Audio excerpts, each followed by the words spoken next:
जय गुरु जी महाराज। जय गुरु जी। संगत जी, आज हम श्री जपजी साहिब की 11वीं पौड़ी का पाठ पढ़ेंगे और उसका हिंदी और अंग्रेजी का अनुवाद भी पढ़ेंगे। गुरु महाराज जी, पढ़ते वक्त जो भी भूल हो उसके लिए हाथ जोड़कर आपसे भी माफ़ी मांगती हूँ और सारी संगत से भी। संगत जी, 11वीं पौड़ी का पाठ आरंभ करते हैं।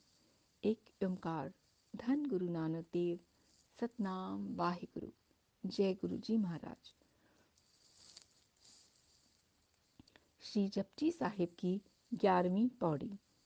सुनिए सरा गुणा के गा, सुनिए सेख पीर पातशाह, सुनिए अंधे पावे राह, सुनिए हाथ होवे असका, नानक भक्ता सदा विकास, सुनिए दुख पाप का नाश।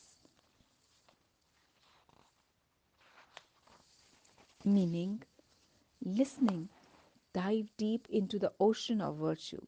Listening, the Shakyas, religious scholars, spiritual teachers, and emperors.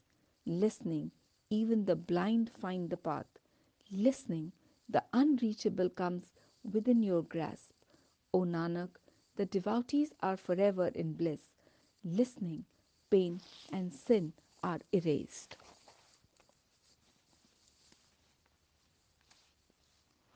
नाम सुनने से गुणों के सागर श्री हरि में लीन हुआ जा सकता है। नाम श्रवण के प्रभाव से ही शेख, पीर और बादशाह अपने पद पर शोभायमान हैं। अज्ञानी मनुष्य प्रभु भक्ति का मार्ग नाम श्रवण करने से ही प्राप्त कर सकते हैं। इस भवसागर की अथाह गहराई को जान पाना भी नाम श्रवण की शक्ति से संपन्न हो सकता है। हे नानक, सत्पुरुषों के अंतर में सदैव आनंद का प्रकाश रहता है। परमात्मा का नाम सुनने से समस्त दुखों और दुष्कर्मों का नाश होता है। सुनिए सरा गुणा के गा, सुनिए सरा गुणा के गा।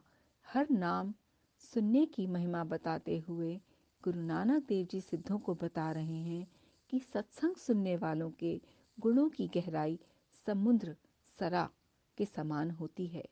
सुनिए सेख पीर पातशाह, नाम श्रवण करने वाले मनुष्य ही उच्च अवस्था शेख, पीर और बादशाह हो जाते हैं।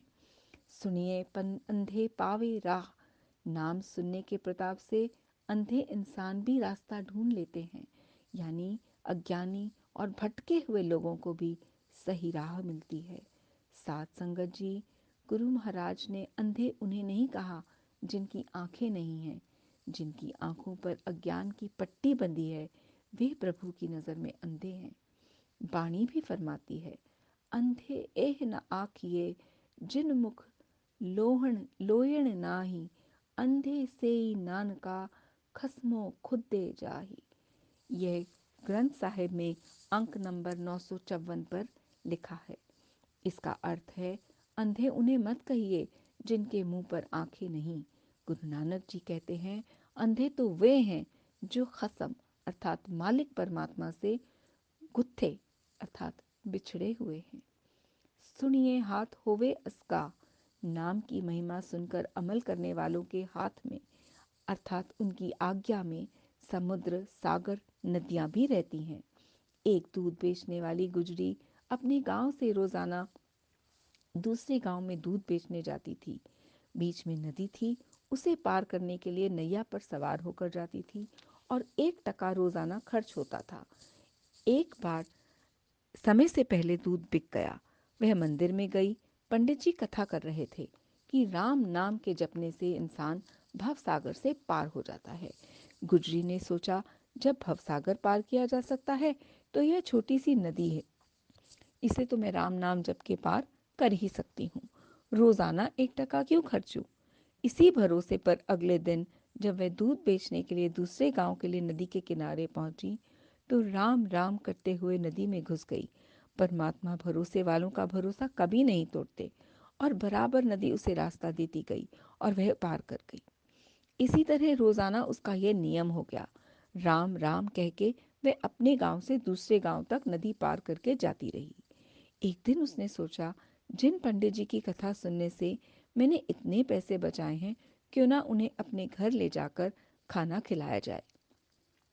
उसने पंडित जी को भोजन का न्योता दिया। पंडित जी ने स्वीकार कर लिया। अगले दिन पंडित जी तैयार होकर गुजरी के साथ नदी किनारे पहुंचे।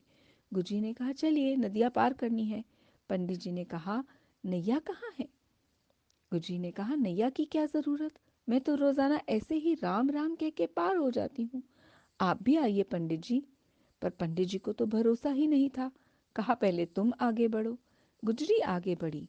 बराबर नदी उसे रास्ता देने लगी। लेकिन पंडित जी ने जैसे ही कदम रखा, वह डूबने लगे, क्योंकि उन्हें भरोसा नहीं था। भरोसे वालों को ही राम नाम की सहायता मिलती है। इसीलिए गुरु महाराज ने कहा, सुनकर विश्वास करने वालों के हाथ में दरिया की गहराई भी होती है, अर्थात उनकी आज्ञा में रहते हैं। पानी भी उनकी आज्ञा मानता है, जो राम नाम जपते हैं। नानक भक्ता सदा विकास, सुनिए दुख पाप का नाश।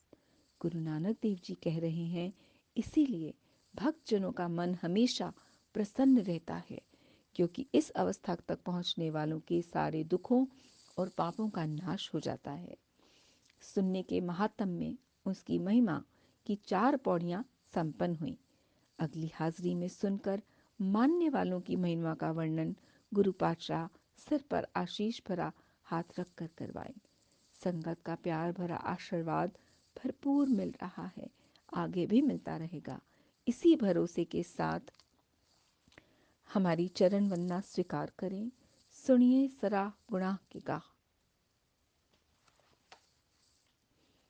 संगत जी, अब हमारी 11वीं पौड़ी का पाठ यहीं समाप्त होता है और कल हम हजूर महाराज की हाजिरी में ही 12वीं पौड़ी का पाठ पढ़ेंगे।